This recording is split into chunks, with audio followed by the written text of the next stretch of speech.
فمن لم يستطع منكم طولا کچیر طاقت نلری پتاس کی سړی قدرت نلری ايان کې حل محصنات المؤمنات چې نکاح کې د آزاد زنانو سره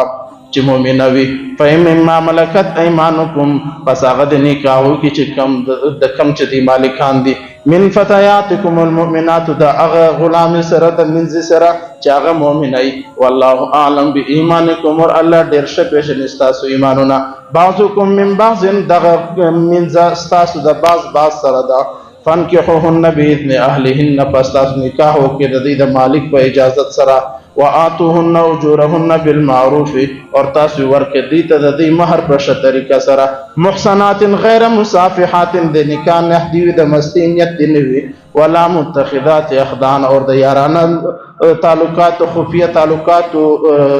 سوچ و فکر دی هم نوي فاذا احسننا چیرې په نکاح کې راسي فین اتینا بفاحشه کې چیرې وکړه به حي فعليهن نصف ما على المحصنات من العذاب پر دی باندې نیمه سزا ده د هغه زنانو په مقابله کې چې آزاد دي ذلك لمن خشي العنة منكم دا پتاس کې د هغه انسانانو د پاره دی چې د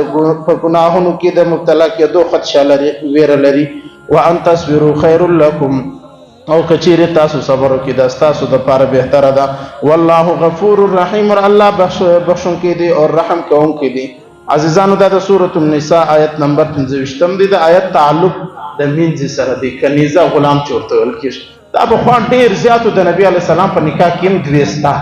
حضرت ماریه قطبیه د نبی علی السلام چې اخر زوی پیدا شوی دی حضرت ابراهیم د نبی علی السلام ټول اولاد د حضرت خدیجه څخه پیدا شوی دي یعنی د نبی علی السلام وو اولاد دي څلور لونی دي درې القان دي دا ټول د حضرت خدیجه الکبرى رضی الله تعالی عنها څخه پیدا شوی یو حضرت ابراهیم علیه الصلاۃ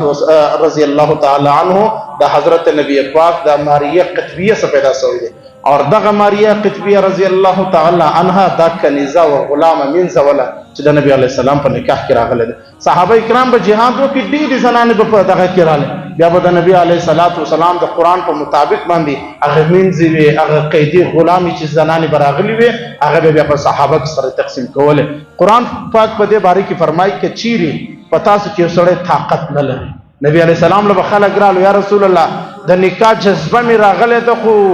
نکاح طاقت وسنه لرم نبی به صحابه له پیغام واستوي د پلانکې در استم نکاح ترتیب ور جوړ کا څنګه شایسته دور څنګه شایسته زمانہ څوک چاته ویلی سي څوک چاته خبره کولی سي نن خو په پیسو باندې ورته ویل چې تعلق راکې او غټ عذاب دی نبی علیہ السلام په دور کې بدار کم نو نبی الله رب العزت فرمایي چې کم خلک طاقت نه لري مال او طاقت نه لري د زموږ زمانہ چې نن سبا د انجونو طاقت نه لري پیسې نه لري عام طور پر معاشره هغه د پاره دادی چې هغه د منځ سره وعده وکړي او منځ دار کمی چې هغه مؤمنای امام شافعی رحمۃ اللہ علیہ خامخاب مؤمنای واجب دی زموږ امام ابو حنیفه رحمۃ اللہ علیہ واجب نه دی حکم استحباب دی مستحب دی که مؤمنه و ټیک ده کني پروا نه لري ها د مالک په اجازه سره به نکاح کوي اور بیا به مہر ادا کوي په ښه طریقې سره د نکاح نیت به د مستی نیت به نه اور دغه زنانه منځ دا به هم دار کمی چې هغه به خفیه تعلقات د چا سره نه ساتي دلته قران خو خفیه تعلقات ذکر کړی دي حقیقت کې دا دی چې عربو دا قانونو چې ښځې به ښکاره زنا یا بدکاری یا بېحیایي یا تعلقات یارانه به وله نو دوی به بده ګڼله او که چیرې به په پټه وله بیا به څه نه ویل اسلام ویل چې دواړه ختم دي او نن سبا چې جدید مسلمانان پیدا سه هغوی دواړه صحیح دي یو فکر و حیا نسته یو شی نسته یعنی حتی کې زموږ په معاشره کې که د زنانې تصویران پر فیسبوکانو پر شانو سره راسي خلک خوانه به بدوي که د لوري که د هر چا هېڅوک خوانه بدوي اور په پروګرامو کې په محفلو کې په وټلو کې په بازارو کې په پکنیک شاپینګو کې په دې ګردو کې عام طور پر زنانې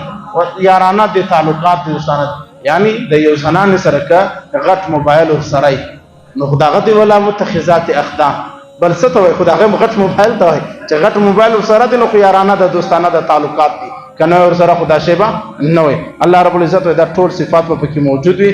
اور نبی علیہ الصلوۃ والسلام فرمایل چې د مالک د اجازت بغیر نشي کول اور د مالک په ذمہ وي زنان د یو منځي د یو ماینه یعنی منکوحي دا دواړه جایز دي د یو سره بشپې تیری د بل په دورې خدمت کوي دا دواړه شان جایز دي او په یو وخت کې کېدلی شي اور نه الله رب العزت فرمایي چې چیر د نکاح بعد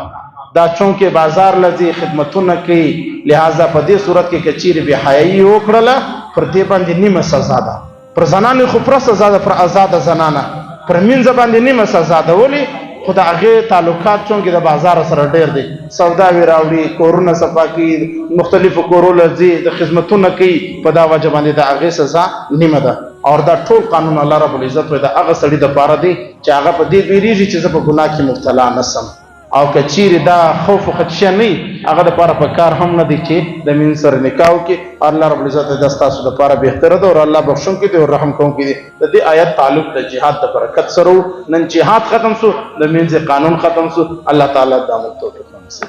الحمدلله رب العالمین والعاقبۃ